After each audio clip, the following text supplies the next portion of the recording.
चीन से जुड़ी कंपनियों और संगठनों से फंडिंग लेने के आरोप में घिरी न्यूज पोर्टल न्यूज क्लिक के एचआर हेड ने सरकारी गवाह बनने के लिए एक अर्जी लगाई है। अमित चक्रवर्ती ने दिल्ली की एक अदालत में सरकारी गवाह बनने के लिए याचिका दायर की है और कहा कि मेरे पास कुछ महत्वपूर्ण जानकारियां हैं जो मैं दिल्ली पुलिस से शेयर करना चाहता हूं। आपको बता दें कि 3 अक्टूबर को दिल्ली पुलिस ने न्यूज पोर्टल से जुड़े कई वरिष्ठ पत्रकारों के घर पर छापेमारी की। इसके बाद पुलिस ने न्यूज क्लिक के फाउंडर प्रबीर पुरकायस्थ और अमित चक्रवर्ती को गिरफ्तार कर लिया। फिलहाल दोनों न्यायिक हिरासत में हैं और दिल्ली पुलिस इनसे पूछताछ कर रही है।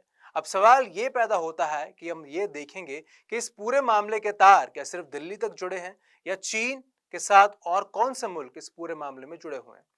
न्यूयॉर्क टाइम्स की एक रिपोर्ट छपी जिसमें बताया गया कि ब्रिटेन और अमेरिका के कुछ ग्रुप चीन का जो प्रोपेगेंडा है उसको प्रमोट करने में जुटे हुए हैं। इन ऑर्गेनाइजेशंस की जांच की गई तो सामने आया American millionaire Neville Roy Singham इसकी फंडिंग कर रहे हैं। टाइम्स की रिपोर्ट के मुताबिक नोबल रॉय उन संस्थाओं के साथ जुड़े हैं जो दुनिया में चीन की उपलब्धियों का, चीन ने जो कुछ किया है उसका बखान करती है। न्यूयॉर्क टाइम्स की इन्वेस्टिगेशन में सामने आया सिंघम के साथ भारत और ब्राजील में कुछ न्यूज ऑर्गेनाइजेशन का नाम। लोकसभा में इस मुद्दे को उठाया गया जिस पर मंत्री अनुराग ठाकुर ने भी टिप्पणी की। न्यूयॉर्क टाइम्स की रिपोर्ट के आधार पर दिल्ली पुलिस ने न्यूज क्लिक के खिलाफ केस दर्ज किया। इनके खिलाफ आईपीसी की धारा 153 ए के साथ साथ यूएपीए की कई धाराएं भी लगाई गई हैं।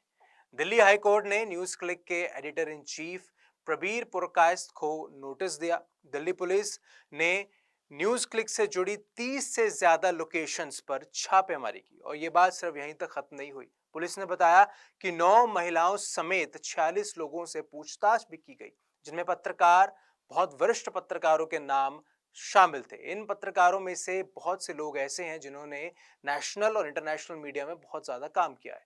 6 घंटे तक करीब ये पूछताछ चली जिनके बाद इन पत्रकारों को छोड़ दिया गया। प्रबीर पुरकायस्थ और अमित चक्रवर्ती को पुलिस ने गिरफ्तार कर लिया।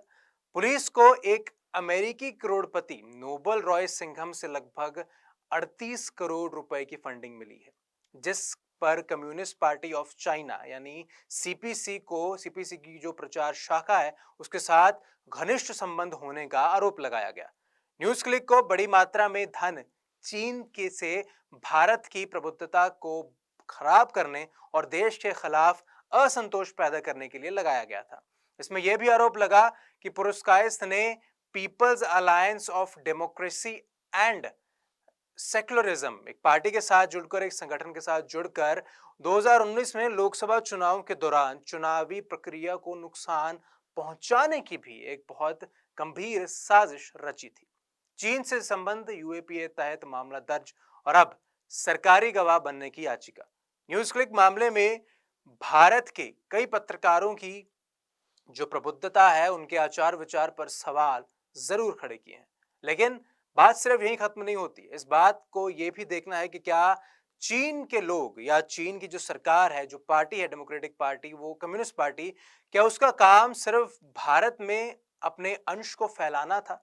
क्या उसका काम सिर्फ इतना था कि कैसे चीन की जो उपलब्धियां हैं उसका बखान किया जा सके भारतीय मीडिया के सामने? लेकिन क्या फिर इसके तार कुछ लंबे जुड़े हैं? अगर जब पूरी इन्वेस्टिगेशन होगी तो ये पता चलेगा कि महज चीन की वाहवाही करना, तारीफ करना ही न्यूज क्लिक का काम था या फिर भारत के कई नेताओं की इंफॉर्मेशन, भारत के कई लोगों की संवेदनशील इंफॉर्मेशन भी चीन के लोगों के पास पहुंच रही थी। अब फैसला ये करना है आप लोगों को भी कि जिस मीडिया पर लोग आंखें बंद करके विश्वास कर लेते हैं, उनकी कही हुई बात का इस तरीके से बखान करते हैं, इस तरीके से स्वीकार कर लेते हैं कि जो फैक्ट्स होते हैं उस तस्वीर के पीछे, उस कहानी के पीछे, उन फैक्ट्स को, उन तथ्य को चेक भी नहीं करते, एक बार देखते भी नहीं कि वाकई जो तथ्य कहे जा रहे हैं वो सही भी है या नहीं।